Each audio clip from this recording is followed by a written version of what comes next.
ಅಭ್ಯಾಸಗಳು: ಖಾಲಿ ಬಿಟ್ಟ ಸ್ಥಳಗಳನ್ನು ಸೂಕ್ತ ಪದದಿಂದ ಭರ್ತಿ ಮಾಡಿ. 1. ಆಫ್ರಿಕಾವನ್ನು ಕತ್ತಲೆಯ ಖಂಡ ಎಂದು ಕರೆಯುತ್ತಾರೆ. 2. ಆಫ್ರಿಕಾದ ಉದ್ದವಾದ ನದಿ ನೈಲ್ ನದಿ. 3. ಆಫ್ರಿಕಾದ ಅತ್ಯಂತ ಎತ್ತರವಾದ ಶಿಖರ ಕಿಲಿಮಂಜಾರೋ. 4. ಆಫ್ರಿಕಾದ ದೊಡ್ಡದಾದ ಪಕ್ಷಿ ಉಷ್ಟ್ರಪಕ್ಷಿ. 5. ಸವನ್ನಾ ಮಾದರಿ ವಾಯುಗುಣ ಪ್ರದೇಶವನ್ನು ಸುಡಾನ್ ಮಾದರಿ ವಾಯುಗುಣ ಎನ್ನುವರು. ಕೆಳಗಿನ ಪ್ರಶ್ನೆಗಳಿಗೆ ಉತ್ತರ ಬರೆಯಿರಿ. ಆಫ್ರಿಕಾವನ್ನು ಕೇಂದ್ರೀಯ ಭೂಖಂಡ ಎನ್ನುವರು. ಏಕೆ? ಭೂಮಧ್ಯ ರೇಖೆಯು ಆಫ್ರಿಕಾ ಖಂಡದ ಮಧ್ಯಭಾಗದಲ್ಲಿ ಹಾಯ್ದು ಹೋಗುವುದರಿಂದ ಆಫ್ರಿಕಾವನ್ನು ಕೇಂದ್ರೀಯ ಭೂಖಂಡ ಎನ್ನುವರು.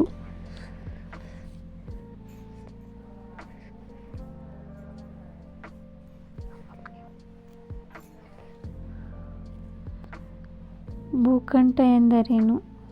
ಆಫ್ರಿಕಾದ ಭೂಖಂಡ ಯಾವುದು?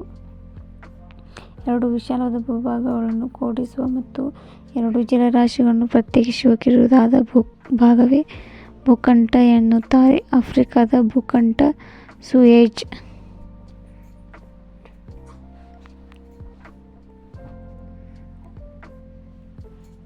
3. ಆಫ್ರಿಕಾದ ತಗ್ಗು ಪ್ರದೇಶಗಳನ್ನು ಹೆಸರಿಸಿ. 1. ಸುಡಾನ್ ತಗ್ಗು ಪ್ರದೇಶ. 2. ಚಾಡ್ ತಗ್ಗು ಪ್ರದೇಶ. 3. ತೋಫ್ ತಗ್ಗು ಪ್ರದೇಶ. 4. ಕಾಂಗೋ ಜೈರೆ ತಗ್ಗು ಪ್ರದೇಶ. 5. ಕಲಹರಿ ತಗ್ಗು ಪ್ರದೇಶ.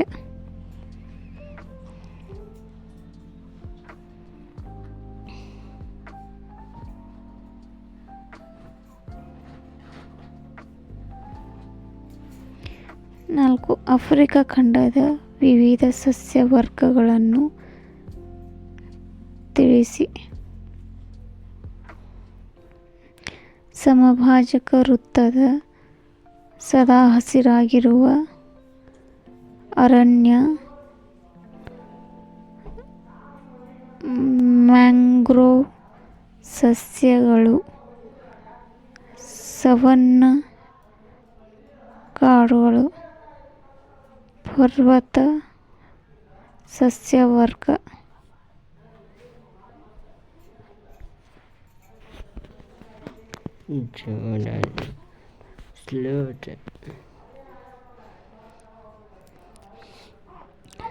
ಮರುಭೂಮಿ ಸಸ್ಯವರ್ಗ. ಕುರುಚಲು ಸಸ್ಯವರ್ಗ. ನೈಲ್ ನದಿ ಬಯಲಿನಲ್ಲಿ ಸಡ್ ಸಸ್ಯವರ್ಗ. 5. ಆಫ್ರಿಕಾದ ಪ್ರಮುಖ ಆಹಾರ ಬೆಳೆಗಳು ಯಾವುವು? ಮೆಕ್ಕೆಜೋಳ, ಭತ್ತ, ನವಣೆ, ಸಿಹಿ ಆಲೂಗಡ್ಡೆ.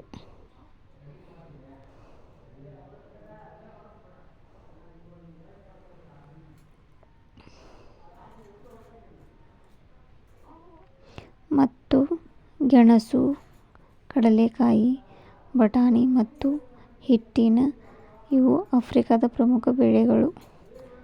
6. ಹೆಚ್ಚು ವಜ್ರದ ನಿಕ್ಷೇಪ ಉತ್ಪಾದಿಸುವ ಆಫ್ರಿಕಾದ ದೇಶಗಳು ಯಾವುವು? ಬೋಟ್ಸ್ವಾನಾ,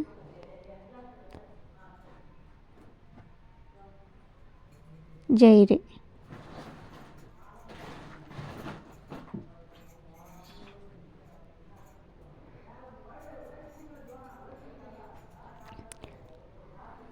ದಕ್ಷಿಣ ಆಫ್ರಿಕಾಗಳು ಇವುಗಳು ಅತಿ ಹೆಚ್ಚು ವಜ್ರವನ್ನು ಉತ್ಪಾದಿಸುವ ದೇಶಗಳಾಗಿವೆ.